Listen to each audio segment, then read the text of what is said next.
An engine that no one has ever tamed challenges all limits of skill and courage. When everyone doubts, a determined mind turns the impossible into reality. The cold grey morning in Pittsburgh seemed to conspire with the discouragement that Ellie Parker tried to push away as she drove her 2008 Honda Civic toward Prestige Motors. The windshield wipers worked tirelessly against the fine drizzle, typical of the Steel City. Through the fogged glass, she spotted the imposing facade of the dealership, all glass and metal, reflecting what little light there was that morning, as if challenging the modesty of the overcast sky. She parked her car a few yards before the main entrance, in an unconscious attempt to avoid having her simple vehicle side by side with the imported machines that majestically rested in the dealership's lot. She took a deep breath and checked her reflection in the rearview mirror. Her face, with strong, determined features, was framed by curly hair tied in an improvised bun. Small freckles dotted her nose and cheekbones, marks she had inherited from her mother, along with her light brown skin. Before getting out, she looked at the faded photograph attached to the sun visor, her and her father, Frank, smiling in front of the small garage where she grew up among tools and engines. "Go on, honey, you can do it," she repeated to herself, the words she had heard from him so many times. She stepped out of the car, adjusting the worn plaid shirt she wore over a simple t-shirt. Her work boots, marked by oil stains that not even the most powerful detergent could remove, stepped firmly on the wet asphalt. In her hands, calloused by hard work, she held a clipboard with the service order to pick up an ordered part, a specific component for a Mitsubishi engine that she was fixing in the small garage she maintained in the outskirts of Pittsburgh. Entering Prestige Motors was like crossing the border into another country. The air conditioning maintained a pleasant temperature, contrasting with the damp cold outside. The smell of new leather, gourmet coffee, and expensive perfumes mixed in the air. Receptionists in impeccable suits and perfect makeup moved through the main showroom, where cars that cost more than she would earn in 10 years of work gleamed under strategically positioned lights. Ellie felt the stares before she even saw them. They were like small needles on her skin, evaluating, judging, questioning her presence in that sanctuary of luxury. She was used to it by now. Since her days in mechanical engineering college, where she was one of the few women in her class, she had learned to ignore the discomfort her presence caused in environments dominated by men or by the elite. "May I help you?" The affectedly polite voice of the receptionist couldn't completely hide the suspicion. Her eyes quickly scanned Ellie's simple clothes, lingering for a moment on the grease stains on her hands. "Good morning. I'm here to pick up an ordered part. I have the order number here." Ellie extended the service order, keeping her voice firm and professional. She wouldn't allow herself the luxury of showing insecurity. The receptionist examined the paper with an expression that mixed boredom and disdain, before indicating with a practiced gesture the direction of the parts and accessories counter. "Over there, please." Ellie crossed the showroom, feeling the weight of the stares that followed her. A group of salespeople was talking in low voices near a Porsche Cayenne, and she could swear she heard snickers as she passed. A man in an Italian suit, probably some client, raised his eyebrows at the sight of her, as if he were witnessing an unusual apparition. At the parts counter, she was attended by a young man of approximately 25, perfectly groomed hair, and an impeccably pressed dress shirt. He typed the order number into the computer and frowned. Strange. I'm not finding this order in the system." "Impossible." Ellie remained calm, but her mind was already working rapidly, calculating the loss she would incur if she couldn't get the part. "I spoke with Roger last week. He confirmed it would arrive today without fail. I even have the deposit receipt." The attendant shrugged as if that wasn't his problem. "The system doesn't show anything. Maybe there was some mistake." Ellie took a deep breath. She knew this type of situation well. "Could you check the physical inventory? Sometimes the system isn't updated correctly." The young man seemed bothered by the suggestion, as if she were questioning the dealership's efficiency. "Look, ma'am, miss, and it's mechanical engineer if you want to use a title." The comment caught the attendant by surprise. He cleared his throat, uncomfortable. "Well, I'll check, but I can't promise anything." While the young man walked away toward the stockroom, Ellie observed the movement in the dealership. Through a glass door, she could see part of the workshop, where mechanics in immaculate uniforms worked on luxury vehicles. The contrast with her own reality couldn't be greater. In her garage in the outskirts, it was she who repaired engines, changed parts, and got covered in grease daily to guarantee her livelihood and that of her 2 employees. 15 minutes passed before the attendant returned, now accompanied by an older man with a serious expression and a badge identifying him as the parts and accessories manager. "Miss Parker, I'm Mark Collins, department manager. It seems we have a problem with your order." "What kind of problem?" "The part did arrive, yes, it's registered in the inventory entry, but it seems there was a misplacement." Ellie crossed her arms. "Misplacement? An imported part, specific for a model that rarely comes to the US, simply disappeared." The manager adjusted his tie, visibly uncomfortable. "We're checking what happened. Perhaps it was delivered to another customer by mistake." "And how long will that take?" "I have a customer who's been waiting for this repair for 2 weeks. Mark discreetly consulted his wristwatch. "I can't say for sure, but—" He was interrupted by a commotion coming from the workshop area. A man of approximately 50, wearing a suit that exuded wealth, was gesturing energetically to a group of mechanics and what appeared to be the dealership manager. His voice, raised by irritation, reached to where Ellie was standing. "It's unacceptable. Another week and the problem persists. Do you have any idea how much it costs to keep a Ferrari idle? If you don't resolve this by the end of the day, I'll take my business to New York." The dealership manager, a thin man with graying hair and elegant posture, was trying to calm the irate customer. "Mr. Montgomery, we're doing everything possible. We've consulted specialists, but the problem seems to be more complex than—" "I don't care about the complexity. That's what qualified professionals are for. Or do I need to bring someone from Italy to do the work you can't manage?" Ellie observed the scene with interest. Her analytical mind was already curious about what problem was tormenting the mechanics at Prestige Motors. Beside her, the parts manager seemed to have momentarily forgotten her existence, absorbed in the drama unfolding. "That's Richard Montgomery," he commented to no one in particular, "one of the dealership's biggest clients." "What's the problem with his car?" Ellie asked, more out of professional curiosity than interest in the lives of the rich. Mark hesitated, as if deciding whether he should share information with someone like her. "A Ferrari 488 GTB. It's been showing intermittent engine failures for weeks. We've tried everything, called specialists from New York, but no one can identify the problem." Ellie nodded, thoughtful. She had already read about that model in her constant research on automotive engineering. An impressive machine with a 3.9-litre twin-turbo V8 engine capable of generating 670 horsepower, a dream for any mechanical engineer, even for someone like her, who had her feet firmly planted in the reality of a neighborhood garage. The discussion continued, with Mr. Montgomery becoming increasingly agitated and the dealership employees increasingly tense.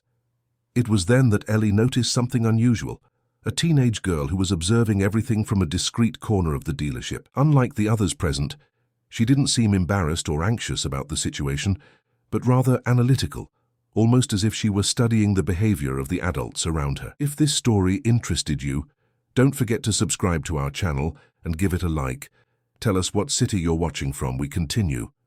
The girl didn't seem to be more than 16. She wore a black t-shirt with the logo of a rock band, jeans and all-star sneakers.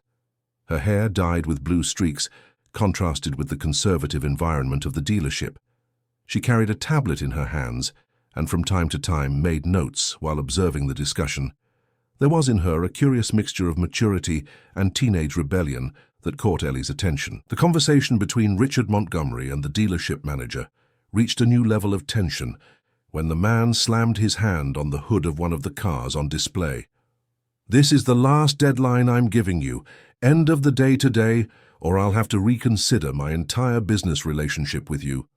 The manager, visibly disturbed, nodded quickly. "We'll do our best, Mr. Montgomery. Perhaps we can send the car to New York today." "No." The negative came loud and clear. "I don't want my car being transported here and there as if it were some ordinary merchandise. I want it working here, today." It was at that moment that the blue-streaked teenager approached, surprising everyone. "Dad," her voice was calm, almost calculated, "maybe we're approaching this the wrong way." Richard Montgomery seemed momentarily disconcerted by his daughter's intervention. "Claire, now is not the time to—" The girl continued, imperturbable. "You always say that complex problems require different perspectives." She discreetly pointed in Ellie's direction. "That woman hasn't stopped observing your conversation. By the way she's analyzing, I bet she understands cars." All eyes turned to Ellie, who remained beside the parts counter. She felt an uncomfortable chill run down her spine. She wasn't there to get involved in other people's problems.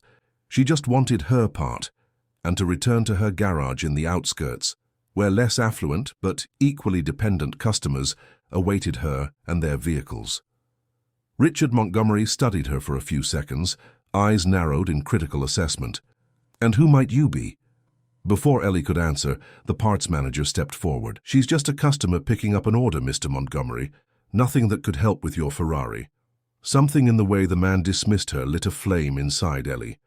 It was the same feeling she had experienced throughout college, when professors and colleagues underestimated her ability for being a woman and coming from the outskirts. "Actually," she said, stepping forward, "I'm a mechanical engineer specializing in diagnosing failures in high-performance systems." It wasn't exactly a lie, although her specialization had come more from daily practice than from formal courses she could never afford. The parts manager's face contorted in an expression of disbelief and alarm. "Mr. Montgomery, with all due respect, we have factory-certified specialists who haven't been able to solve the problem in the last few weeks," Claire completed, with a subtle smile on her lips. "What do we have to lose?" Richard Montgomery looked from his daughter to Ellie, and from her to the dealership manager, who seemed increasingly uncomfortable. "The girl is right," he finally said. "Sometimes we need a different perspective." He turned to Ellie. "Do you know what kind of car it is?" "Ferrari 488 GTB, 3.9-litre twin-turbo V8 engine, 670 horsepower, 7-speed dual-clutch transmission," Ellie responded without hesitation. The hours spent reading specialized magazines and technical manuals during sleepless nights were worth it in moments like this. A flash of surprise passed through the businessman's eyes. He turned to the manager. "Show her the car. She has until the end of the day."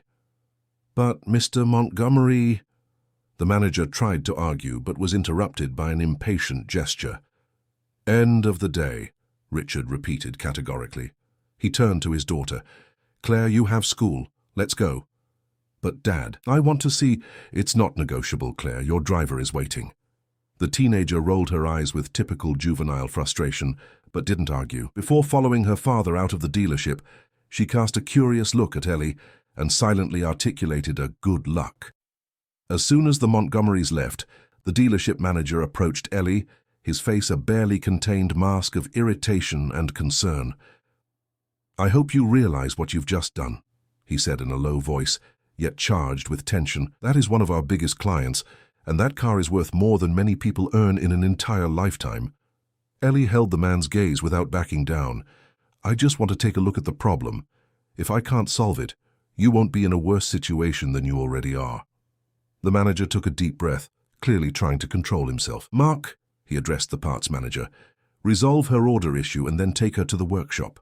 He turned to Ellie. "Roger, our head mechanic, will show you the car and the diagnostics that have already been done. Keep in mind that we have rigorous protocols and that any intervention needs to be documented and approved."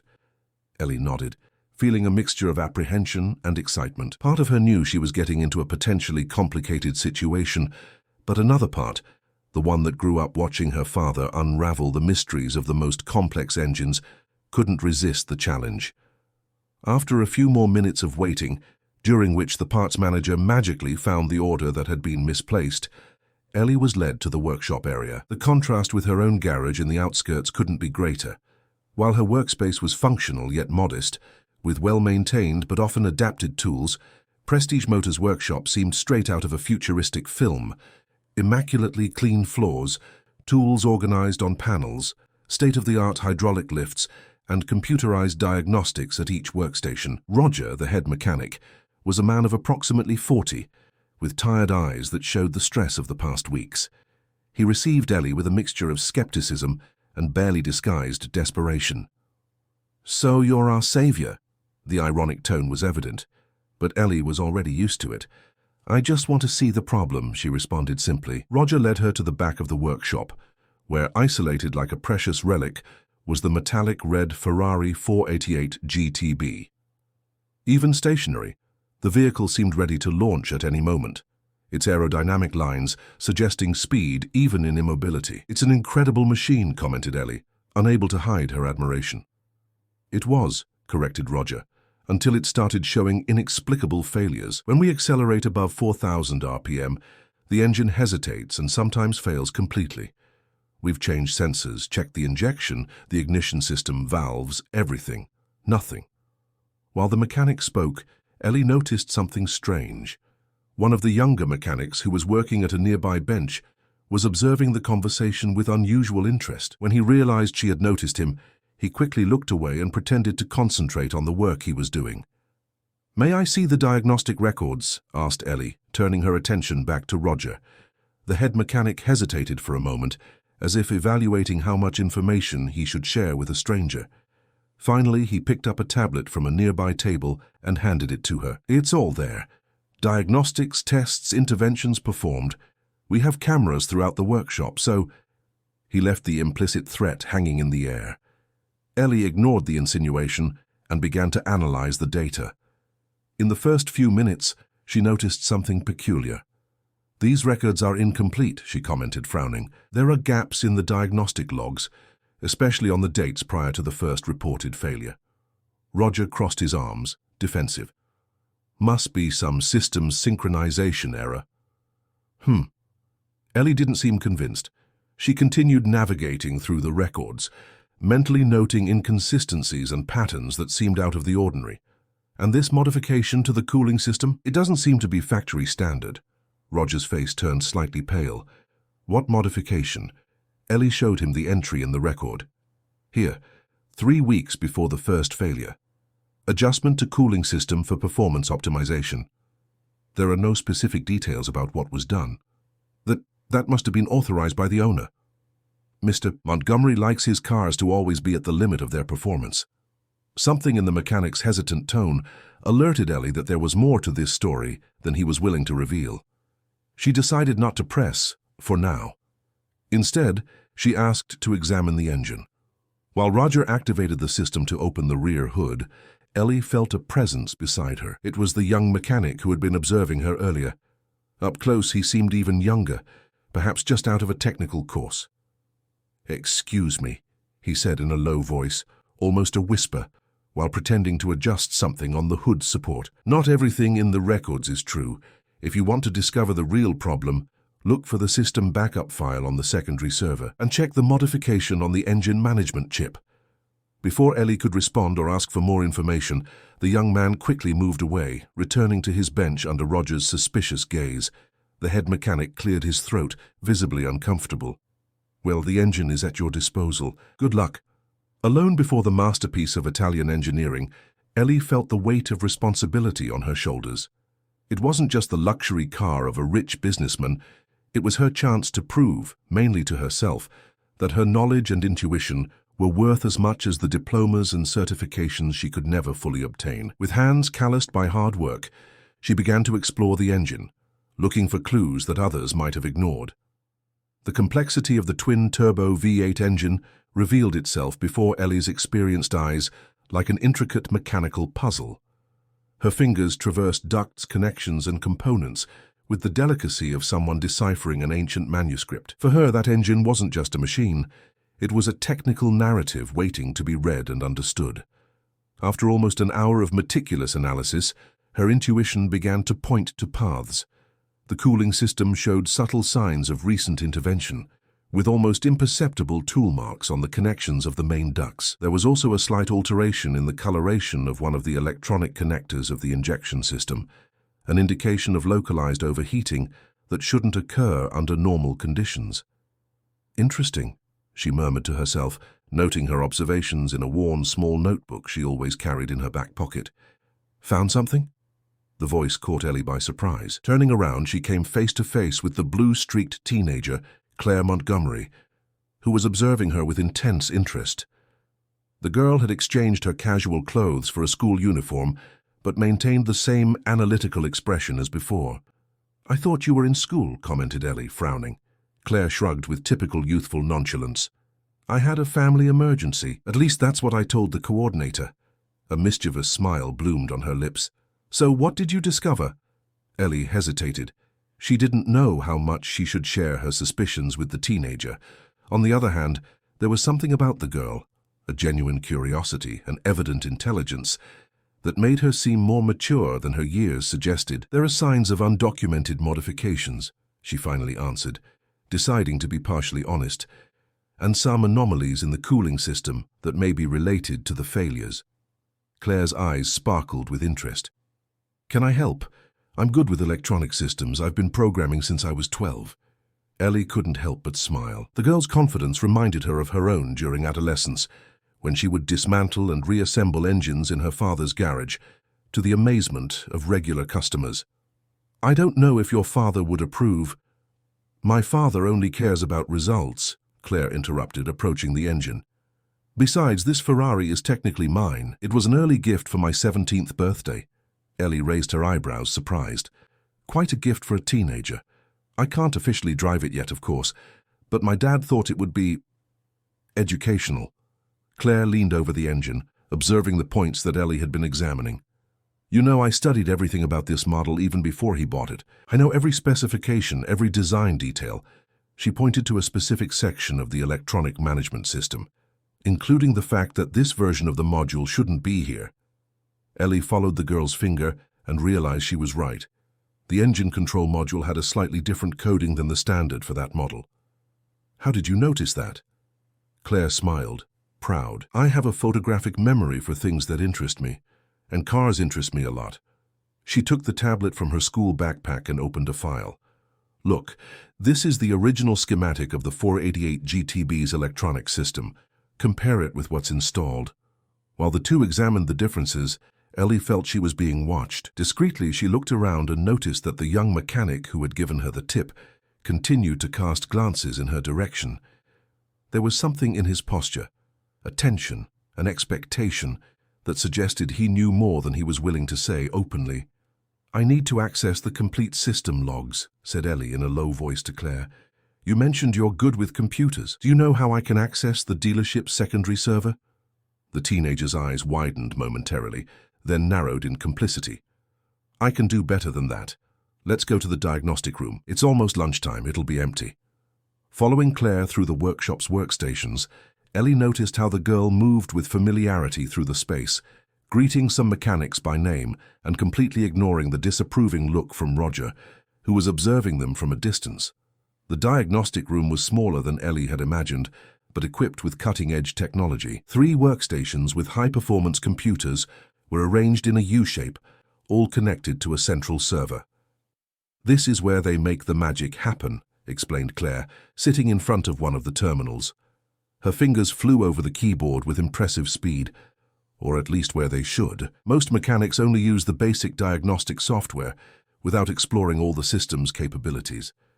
"How do you know so much about this?" asked Ellie, genuinely curious. Claire gave an enigmatic smile. "Let's say I spend a lot of time here. My dad thinks I'm learning the business, but I'm actually more interested in the engineering than the commercial part." The computer screen filled with lines of code and directory structures. "There, we're on the secondary server. What exactly are we looking for?" "Undocumented maintenance records," replied Ellie, "particularly related to the cooling system and the electronic control module." Claire nodded and continued navigating the system with surprising dexterity. After a few minutes, a specific file caught her attention. "Look at this," she said, pointing to the screen. "This log was marked as archived and has an access restriction. It's from exactly 3 weeks before the first reported failure." Ellie leaned in to read the content. As she absorbed the information, her brow furrowed more and more. "This isn't a simple optimization modification," she murmured. "Someone installed an unauthorized reprogramming chip in the engine management system, and it seems there was an intervention in the cooling system to compensate for the power increase." "Why would someone do that without properly documenting it?" questioned Claire. "Because it would probably void the vehicle's warranty," explained Ellie, "and it could bring problems with the manufacturer. These modifications, when not done correctly, can cause exactly the type of failure we're seeing." While they discussed the implications of the discovery, the door to the diagnostic room opened. The young mechanic who had given Ellie the tip entered hurriedly, looking over his shoulder as if afraid of being followed. "You need to see this," he said in a low voice, extending a torn and crumpled piece of paper. I found it hidden behind one of the Ferrari's side panels when they brought it in for maintenance the first time. Ellie carefully took the paper. It was a handwritten note with specific instructions for modifications to the vehicle's electronic and cooling systems, signed by AM. "Who is AM?" she asked, looking at the young mechanic. "Andy Martinez," he replied, nervous. "He was the automotive electronics specialist here at the dealership. He was fired 3 weeks ago, right after the car started showing problems." "And why did you hide this information until now?" questioned Ellie, her voice firm, but not accusatory. The young man swallowed hard. "Because Andy was my mentor. He was the one who recommended me for the internship here, and because—" he hesitated, looking at Claire, "because the modification was requested by someone important." "My father," completed Claire, her expression a mixture of understanding and disappointment. "He always wants to have the best, even if it means pushing the limits of what's recommended." The young mechanic, who finally introduced himself as Tyler, nodded. "Your father asked them to increase the power to surpass a similar Ferrari that a friend of his bought. Andy did the work, but warned there could be consequences. When the problem started, your father was furious. And Andy became the scapegoat," concluded Ellie. "Exactly," confirmed Tyler. "Roger and management know what happened, but no one wants to contradict Mr. Montgomery. It's easier to pretend it's a mysterious problem and hope for some miracle to happen." Ellie studied the note with the instructions again. Something about the described method seemed familiar to her. "Wait," she said, looking in her notebook. "There's a pattern here. The failures always occur when the engine reaches about 4,000 RPM, right?" Tyler nodded. "Yes, that's when the turbo pressure increases significantly. And the system temperature too," added Claire, following the reasoning. Ellie pointed to a specific section of the instructions. "Here, Andy modified the cooling system to compensate for the power increase, but made an adjustment to the pressure valve that doesn't account for thermal expansion under maximum load." "Which means," began Tyler. "It means that when the engine heats beyond a certain point, the valve can't properly release the pressure," explained Ellie. "The electronic system detects the anomaly and cuts power as a protective measure." Claire clapped, enthusiastic. "So we just need to recalibrate the valve and reprogram the module." "It's not that simple," warned Ellie.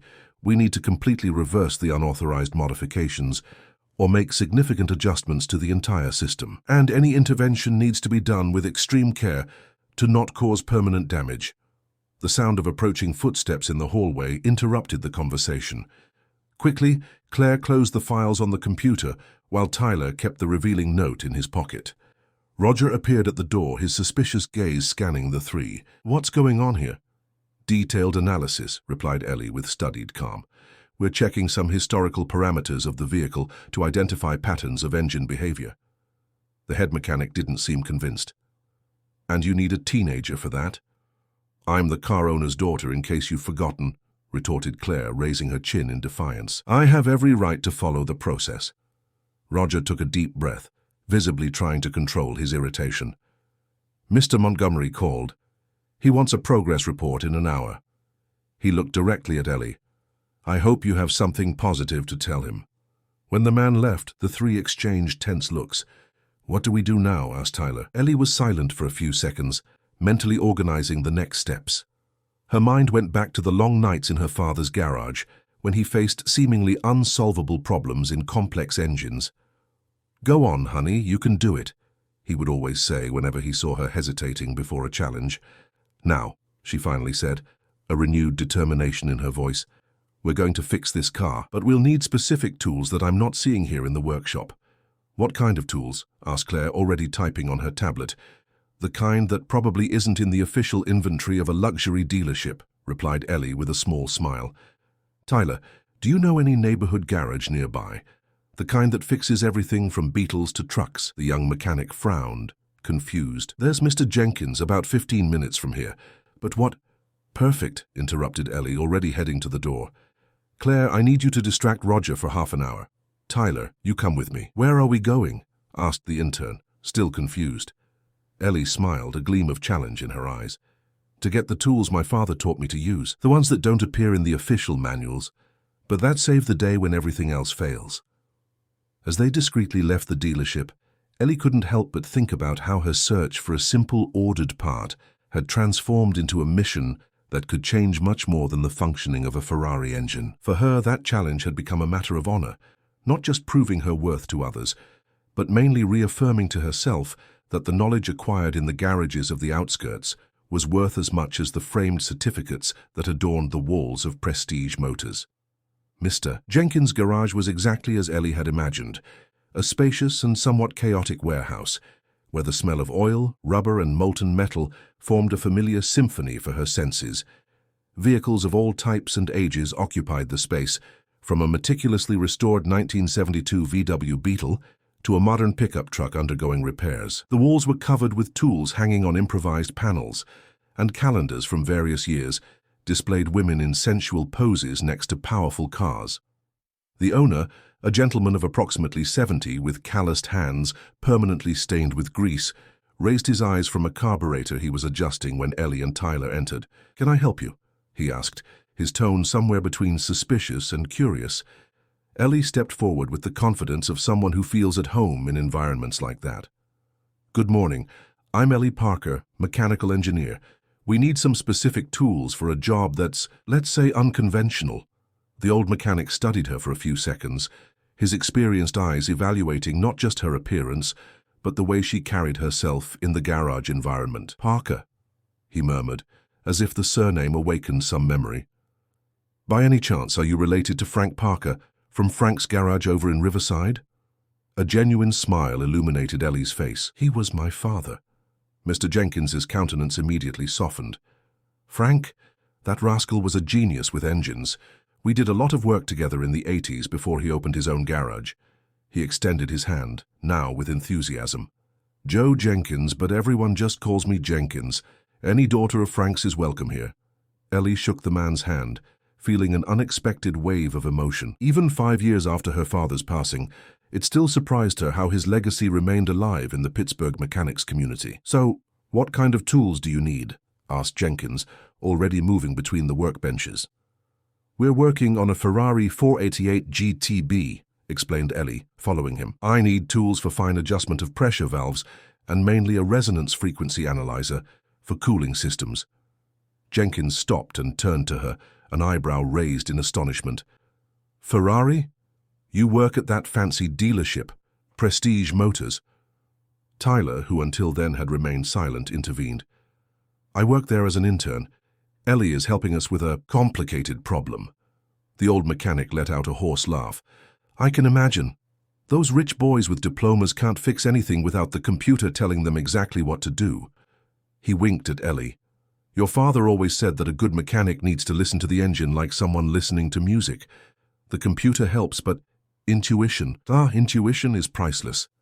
"Exactly what he taught me," agreed Ellie, feeling a comforting warmth in her chest.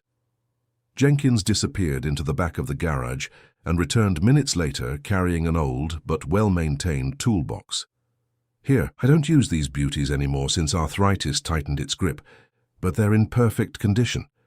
He opened the box, revealing a set of precision tools that Ellie recognized immediately. "These are," she began, touching one of the pieces with reverence. "German tools from the 70s, completed Jenkins. "Your father and I bought them together when we worked in the same garage. When we separated, we divided the set. These were mine." Ellie held a small adjustment wrench, feeling its perfectly balanced weight.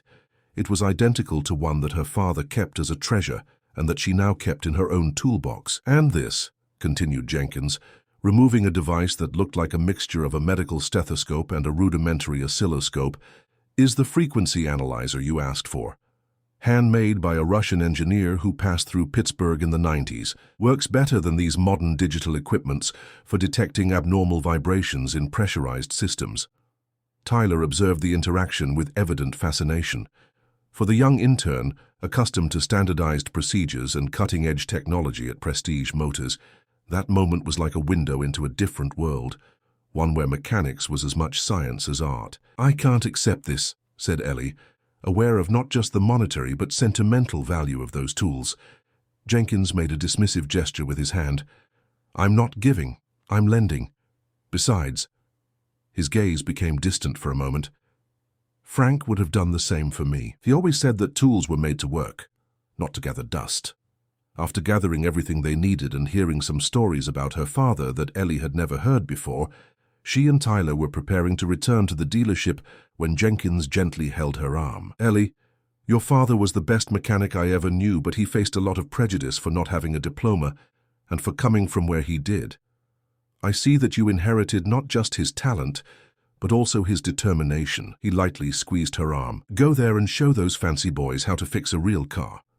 With a full heart and the box of special tools in the back seat of Tyler's car, Ellie felt a renewed confidence. There was something almost mystical about using tools similar to those her father handled, as if a part of him were there guiding her hands. When they returned to Prestige Motors, they found Claire in a tense situation. The teenager had kept Roger distracted for almost an hour, inventing technical questions and pretending interest in the head mechanic's career, but her patience was visibly running out. "Where were you?" she hissed, when she finally managed to get away from the man. "My dad has called twice." "Getting what we need to solve the problem," replied Ellie, discreetly indicating the toolbox that Tyler was carrying. The three headed to the area where the Ferrari awaited, its vibrant red contrasting with the aseptic environment of the workshop. "We need privacy," said Ellie, looking significantly at Claire. The teenager smiled, immediately understanding. "Leave it to me." With the resourcefulness of someone who grew up in that environment, Claire approached the control desk and said something to the receptionist. Minutes later, an announcement sounded over the workshop's loudspeakers. "Attention all technical staff. Emergency meeting in the training room in 5 minutes. Attendance is mandatory." Mechanics and assistants began heading to the indicated room, leaving the workshop area practically empty. "How did you do that?" asked Tyler, impressed. Claire shrugged, a mischievous smile on her lips. "Privileges of being the owner's daughter. The receptionist thinks my father ordered the meeting." With the area temporarily free, Ellie opened the box of special tools and began working methodically. First, she connected the frequency analyzer to the Ferrari's cooling system, adjusting the sensors at strategic points. "What exactly are we looking for?" asked Claire, attentively observing each movement. "Abnormal vibration signatures," explained Ellie, putting on the device's headphones.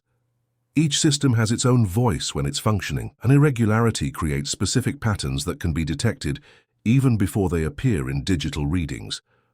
While Ellie concentrated on the subtle sounds captured by the analyzer, Tyler prepared access to the electronic control module of the engine, following her precise instructions. "Found it!" exclaimed Ellie after several minutes of intense concentration. "There's an irregular vibration at the junction between the main cooling system and the secondary circuit that was modified. And—" she adjusted one of the analyzer's controls. "There seems to be a small internal fissure in the pressure valve. That wouldn't appear in conventional diagnostics?" questioned Tyler. "Not necessarily. It's too minor to alter the pressure readings at rest, but under thermal and mechanical stress, it expands enough to create instability." Claire, who was following the explanation with intense interest, asked, "And what about the modified chip?" "We'll analyze it now," replied Ellie, passing the analyzer's headphones to Tyler and moving to the electronic control unit. With meticulous care, Ellie accessed the unauthorized chip that had been installed to increase the engine's power. Using a small device that Jenkins had included in the toolbox, a modified EEPROM reader by programmer, she began to analyze the changes made to the original programming. "Incredible," she murmured, examining the data that appeared on the small display of the device. "Whoever did this was really good. They reprogrammed the injection and ignition parameters to extract almost 8% more power from the engine." "That shouldn't be a problem, should it?" questioned Claire. "Ferrari has safety margins in their designs." "Normally not," agreed Ellie. "But when combined with the physical modifications to the cooling system and that micro fissure in the valve," she pointed to specific lines of code. "Look here. The calibration for thermal compensation is optimized for ideal conditions, not for real wear." While they worked, an unexpected figure appeared silently at the entrance to the service area. It was a woman of approximately 30, short hair and thick-framed glasses, carrying a professional camera and a small recorder. "Fascinating," commented the newcomer, making the three startle. "So it's true that the magic is happening here." "Who are you?" asked Tyler, instinctively placing himself between the stranger and the Ferrari. "Julie Matthews, journalist for Auto Elite magazine," replied the woman, showing a press badge.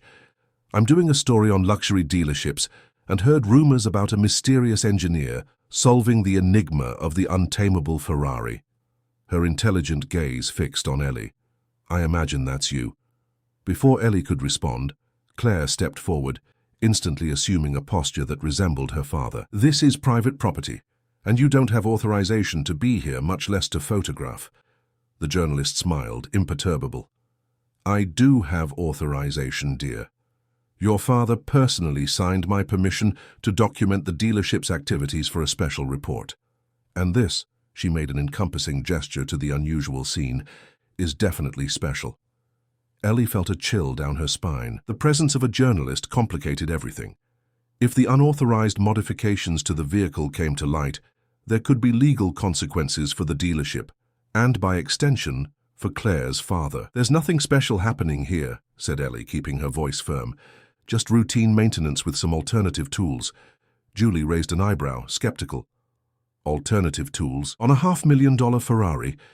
With a team composed of an engineer I've never seen around here, a teenager, and an intern?" She took a step forward, her journalistic instinct clearly activated.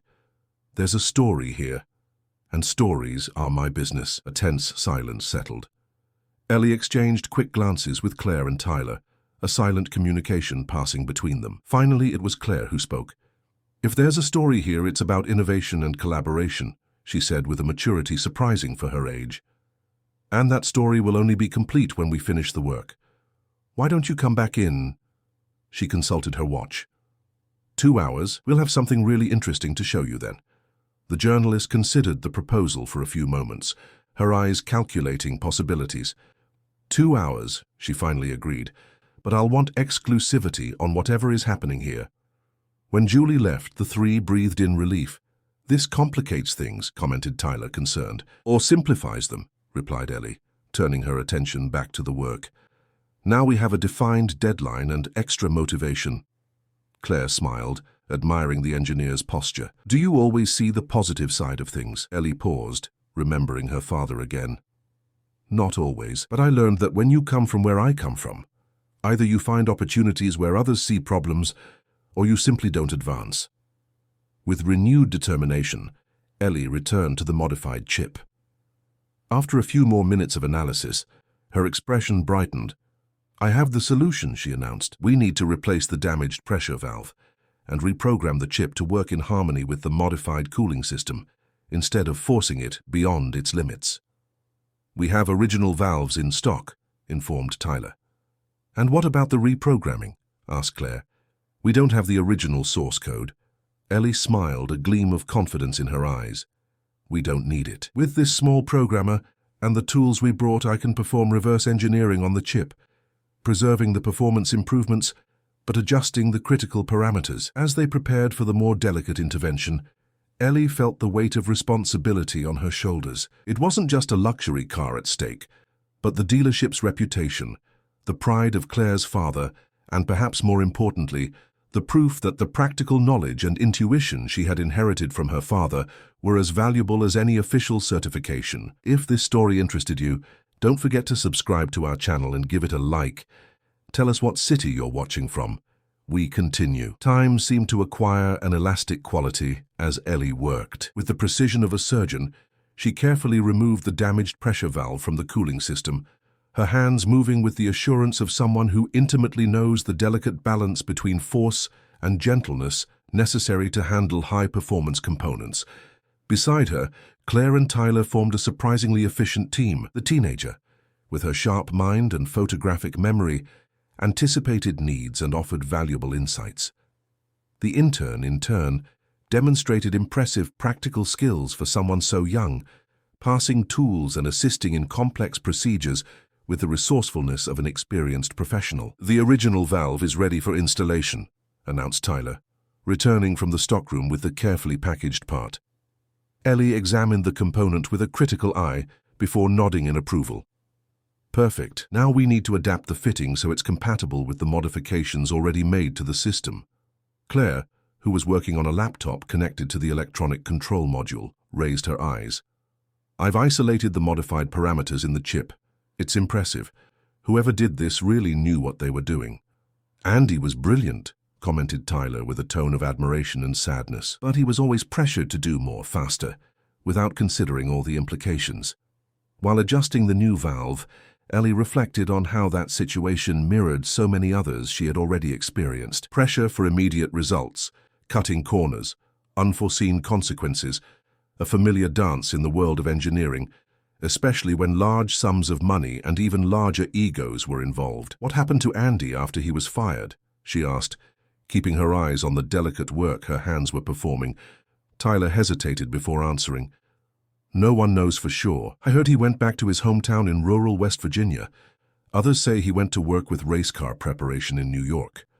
"Did he try to explain what had happened?" questioned Claire, her voice betraying the guilt she felt about the situation, even not having direct participation in it. "He tried," confirmed Tyler, "but your father was furious with the car's problems, and management needed a scapegoat. No one wanted to hear complex technical explanations." Ellie recognized in that story a painfully familiar pattern. How many times in her own career had she been ignored or underestimated simply for not corresponding to the expected image of an expert? How many times had her technical explanations been discarded in favor of simpler and frequently wrong solutions proposed by men with more formal credentials but less practical experience? "We're going to do it differently," she said, with renewed determination. "We're not just fixing a car, we're correcting an injustice." With meticulous attention to detail, Ellie installed the new valve, making subtle adaptations so it would work harmoniously with the modified system. Meanwhile, Claire worked on reprogramming the chip, following Ellie's guidance to adjust the critical parameters without losing the performance improvements that had been implemented. Through the workshop's large window, Ellie noticed that the Pittsburgh sky had cleared a bit, although the drizzle persisted. Fine, constant, almost imperceptible to someone not paying attention. Somehow, that discreet rain reminded her of the work they were doing. Subtle details that to untrained eyes might go unnoticed, but that made all the difference in the final result. "I think I finished the reprogramming," announced Claire after almost an hour of concentrated work. "I maintained the power optimization, but adjusted the thermal response curve so the system doesn't overload at high RPMs. Ellie examined the code on the laptop, impressed with the teenager's ability. "This is remarkable, Claire. You have a natural talent for systems engineering." A blush of pride colored the girl's cheeks. "I taught myself programming at 12. My dad thinks it's a hobby and would prefer I was interested in the business's administrative side, but..." She shrugged.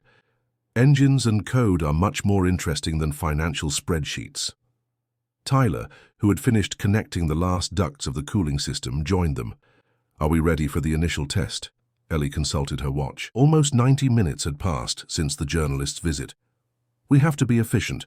First, let's do a static test to verify there are no leaks in the cooling system."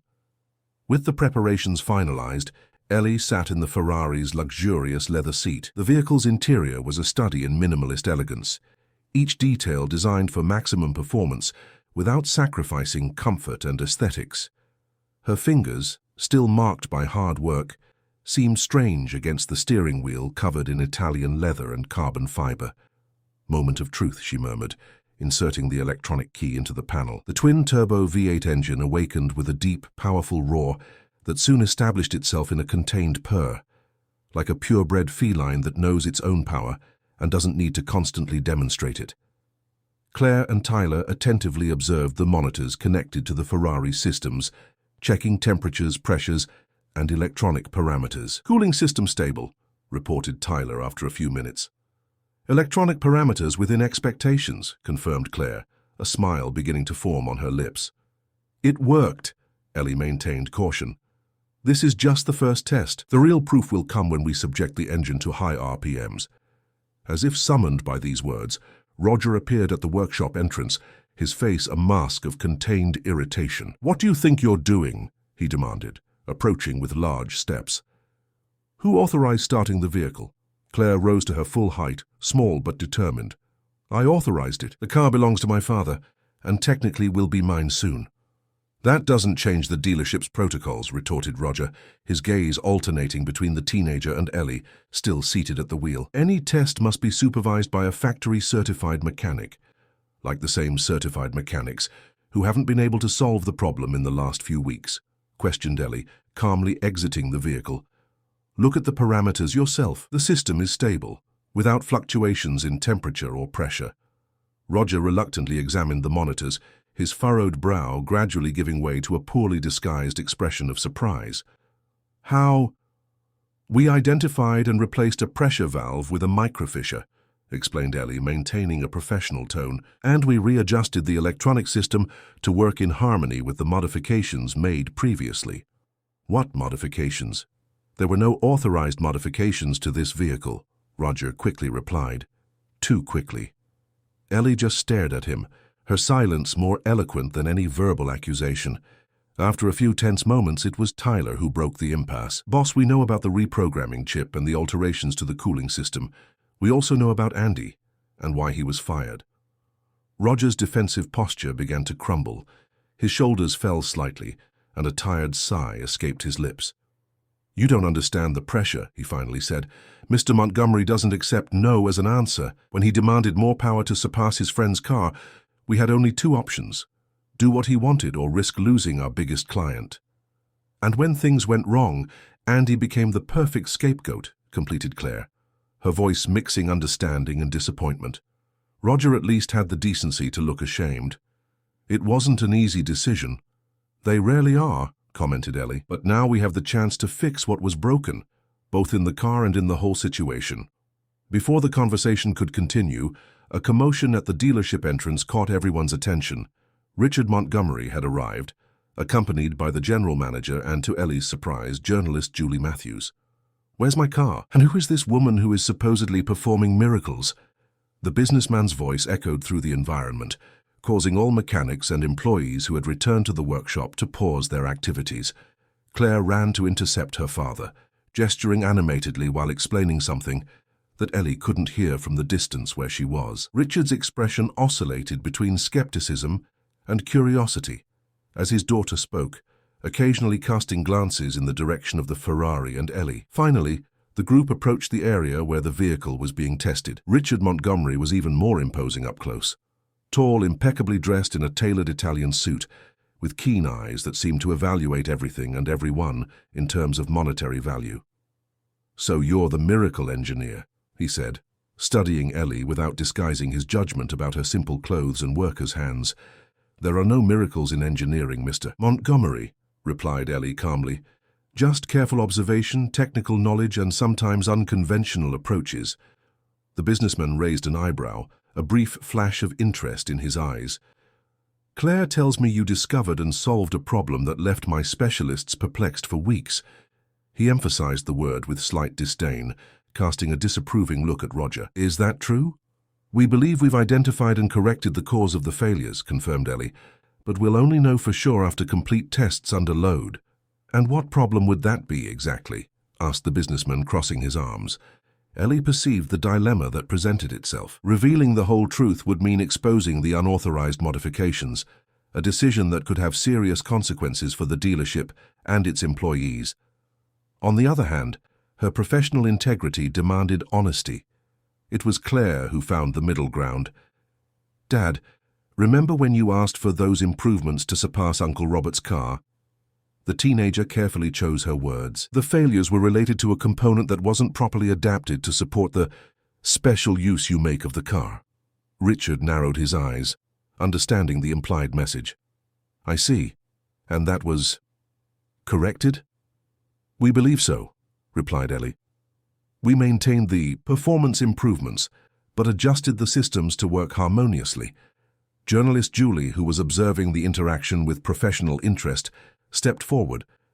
So, what we have here is a story of unconventional innovation, an engineer of humble origin using alternative methods to solve a problem that trained specialists couldn't decipher.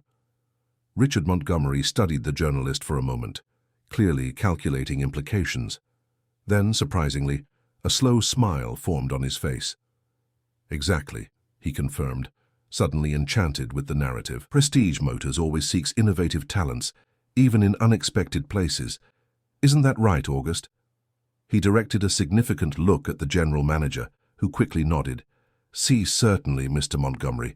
Innovation is our motto. Ellie could hardly believe the transformation she was witnessing. The man who hours before would probably have completely ignored her now presented her as an example of the dealership's innovation.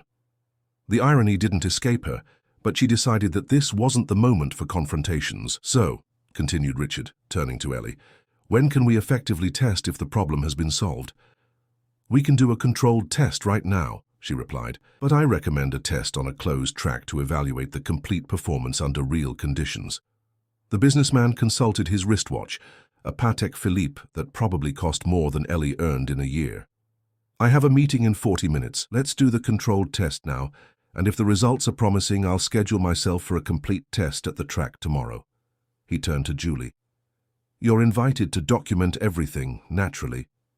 The journalist smiled, her eyes sparkling with the prospect of exclusivity. I wouldn't miss it for anything.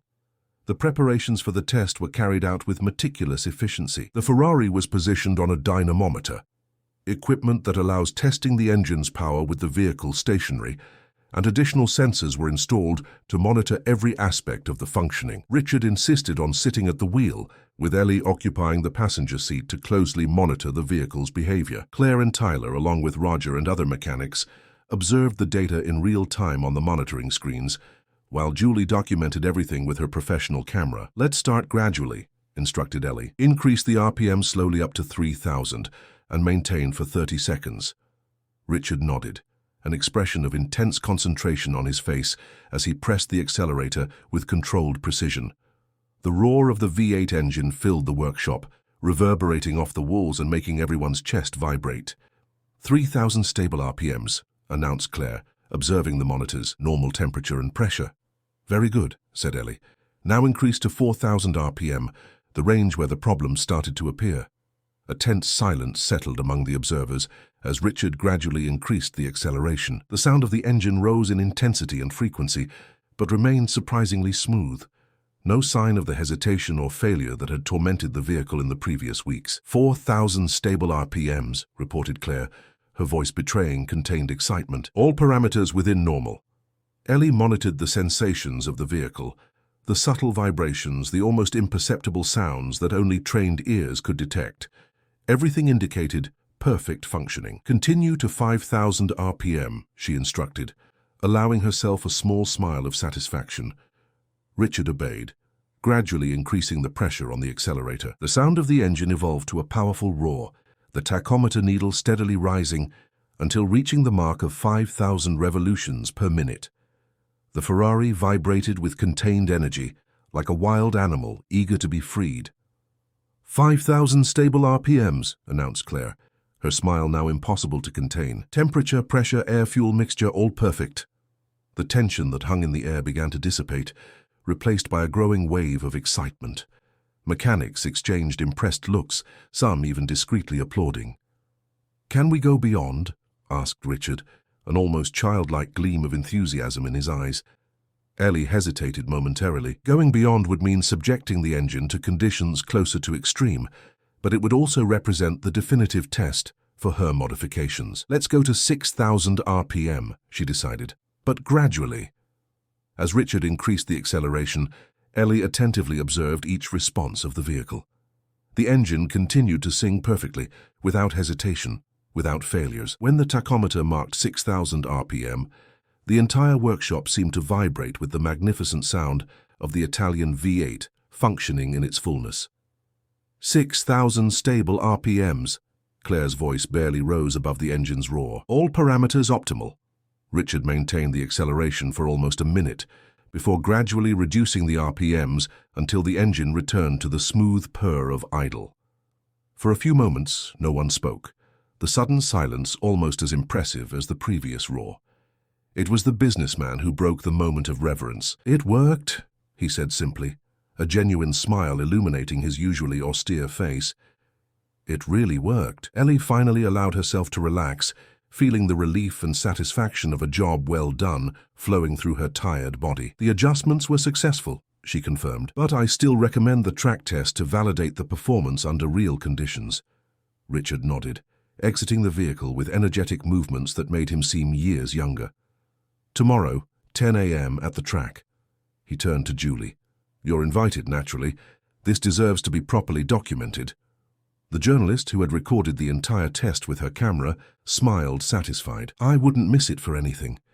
The engineer from the outskirts who tamed the rebellious Ferrari, the title practically writes itself. While the buzz of excited conversations filled the workshop, Claire approached Ellie. You were amazing, said the teenager, sincere admiration in her voice. How did you know exactly what to do? Ellie smiled, thinking of her father and the long hours they spent together, bent over complex engines. It's something you don't just learn in books or classrooms, she replied. It's a combination of technical knowledge, practical experience, and intuition. Intuition, repeated Claire, savoring the word. My teachers never mentioned that in science classes. It's always about formulas, procedures, protocols. Because intuition can't be conventionally taught, explained Ellie. It comes from spending so much time observing, touching, listening, and feeling the systems that you develop an almost instinctive understanding of their functioning. My father called it conversing with the machine. I want to learn that, declared Claire with the determination characteristic of her youth. I want to be able to do what you did today. Before Ellie could respond, Richard Montgomery approached, observing the interaction between his daughter and the engineer with a curious expression. Claire rarely shows so much enthusiasm for something, he commented. She usually gets bored with new interests in a matter of days. Dad, protested the teenager, blushing slightly. Richard smiled, affectionately messing up his daughter's hair, a surprisingly affectionate gesture coming from such an imposing man. It's just the truth, dear. He turned to Ellie. Miss Parker, I would like to personally thank you for what you did today. It wasn't just a car that you fixed, it was a matter of principle for me. I just did my job, replied Ellie simply. No, you did more than that, insisted Richard. You faced skepticism, prejudice, and limited resources to solve a problem that well-paid specialists couldn't decipher. He paused, as if considering something important. I would like to make you a proposal. Ellie felt a tingling of anticipation. What kind of proposal? Prestige Motors is starting a new department, specialized engineering and customized solutions. I need someone to lead the team, someone with solid technical vision and an innovative approach. He studied Ellie attentively. I'm offering the position to you. The offer caught Ellie completely by surprise. Working in a luxury dealership, leading an engineering team was an opportunity she had never dreamed of. The salary would certainly be many times higher than what she earned in her small garage in the outskirts.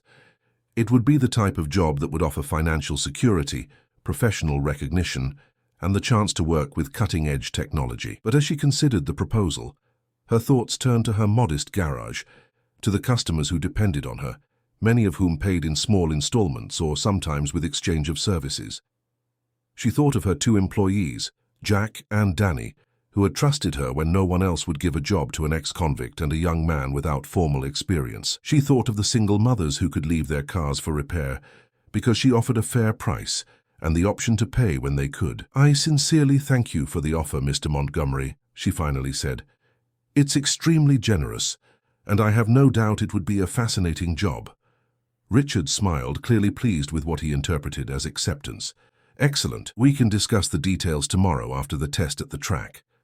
Actually, continued Ellie, I'm not accepting the position. The businessman's smile disappeared, replaced by an expression of genuine perplexity. Excuse me?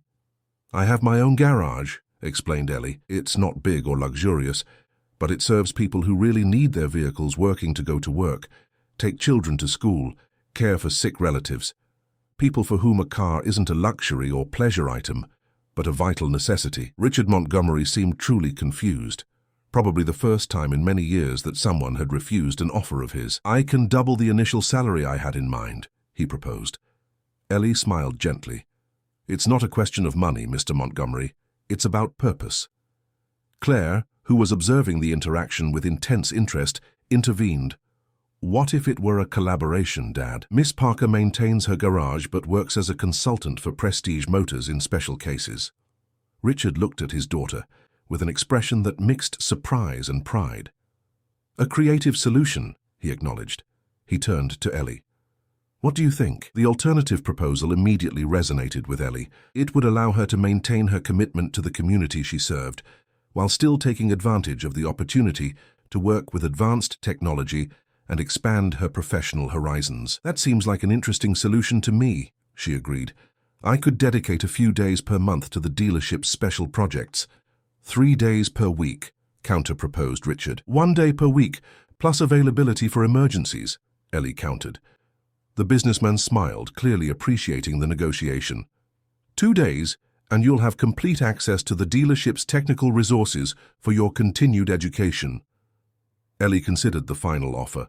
Access to cutting-edge technology and updated knowledge was something she had always desired, but could rarely afford. I accept, she finally said, extending her hand. Richard shook it firmly, his respect evident in the way he now treated her, not as an intruder in the luxury dealership, but as an equal. We have an agreement then, he declared. And to seal our new partnership, I would like you to personally supervise the track test tomorrow. It will be a pleasure, replied Ellie sincerely. Julie, who had discreetly documented the entire conversation, approached. This story just got even better, she commented with professional enthusiasm. The engineer who refused a prestigious position to maintain her commitment to the community, but found a way to unite both worlds. Readers will love it. As long as you present the facts correctly, warned Richard, his businessman's instinct always alert. I always do, assured the journalist, and in this case, the truth is more inspiring than any fiction I could create. While the conversation continued, Tyler timidly approached Ellie. You really refused the initial offer, he said, evident admiration in his voice. Anyone else would have accepted without thinking twice. Not all decisions should be based solely on financial gain or status, replied Ellie. Sometimes the impact you cause is more important than the position you hold. The young man nodded, thoughtful. I wanted to thank you too, for not mentioning that I knew about the unauthorized modifications from the beginning. It could have seriously complicated things for me. Ellie smiled. Everyone deserves a second chance, Tyler, and you did the right thing in the end, helping me discover the truth. What will happen with Andy? Asked the intern. He shouldn't continue being blamed for something that wasn't entirely his fault. I completely agree, affirmed Ellie. Her gaze went to Richard, who was animatedly conversing with Julie about the details of tomorrow's test. And I have the feeling that our new partnership can begin exactly with that act of justice. Hours later, with the sun already setting over Pittsburgh, Ellie finally returned to her small garage in the outskirts. The contrast with Prestige Motors was striking. The modest space, the tools worn by constant use, the smell of oil and hard work that permeated every inch of the place. But there was also an undeniable feeling of belonging, of purpose, that no luxurious environment could replicate. Jack and Danny, her employees, anxiously awaited her return, having taken care of the regular customers during her unexpectedly prolonged absence. So, boss, how was it there at the rich folks' dealership? Asked Jack, a middle-aged man with tattoos covering his arms and a past he preferred to leave behind. Ellie smiled, hanging her jacket on the improvised hook near the entrance. Let's say it was an educational day. Did you get the part you needed? Questioned Danny, the youngest of the team, only 19 and with an insatiable curiosity for everything related to engines. I got that and much more, replied Ellie. Then, with the excitement she could no longer contain, she told them the whole story. The problematic Ferrari, the unexpected collaboration with Claire and Tyler, the solution they found, and finally, the partnership proposal with Prestige Motors. Wow, boss, exclaimed Danny, eyes wide with admiration. You're going to become a consultant for fancy imported cars. But you'll still stay with us here, right? Asked Jack, a note of worry in his normally confident voice. Ellie put a hand on each of their shoulders. Of course I will. This garage is my home. You are my family. The work at the dealership is just an expansion, not a replacement. The two men visibly relaxed, exchanging relieved smiles. Besides, continued Ellie, the partnership means we'll have access to tools and knowledge that would normally be beyond our reach. That benefits not just me, but all of us, and by extension, our community.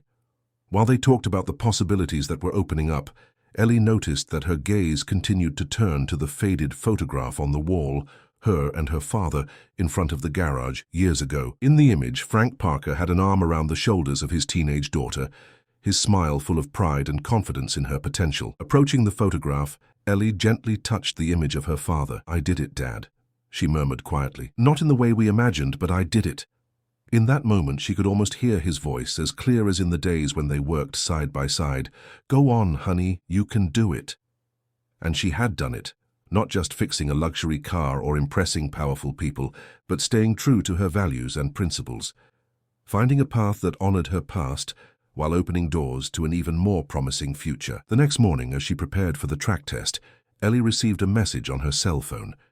It was Claire sending a photo of the gleaming Ferrari under the morning sun with a simple caption, "Ready to show what it's capable of, the Ferrari and you too." Ellie smiled, feeling a wave of positive expectation. The day promised challenges and satisfactions as any good workday should offer. But more important than the test itself was the certainty that she had created a bridge between worlds that seemed irreconcilably distant, the luxury of prestige motors and the practical reality of her garage in the outskirts. And perhaps, she reflected as she drove her 2008 Honda Civic toward the track, that bridge was exactly what both worlds needed, a reminder that technical excellence, integrity, and mutual respect could flourish in any environment, as long as nurtured by people willing to see beyond appearances and prejudices. The Pittsburgh sky, normally gray and heavy, showed openings of intense blue that morning, almost as if nature itself wanted to celebrate not just a problem solved, but mainly bridges built, potentials recognized, and new paths opened where before there were only walls of separation. "Go on, honey, you can do it," she whispered to herself, the words now not just a memory but a personal mantra of overcoming and possibility. And with that thought in her heart, Ellie Parker, the engineer from the outskirts who had tamed the rebellious Ferrari, moved forward toward the many challenges and victories that still awaited her.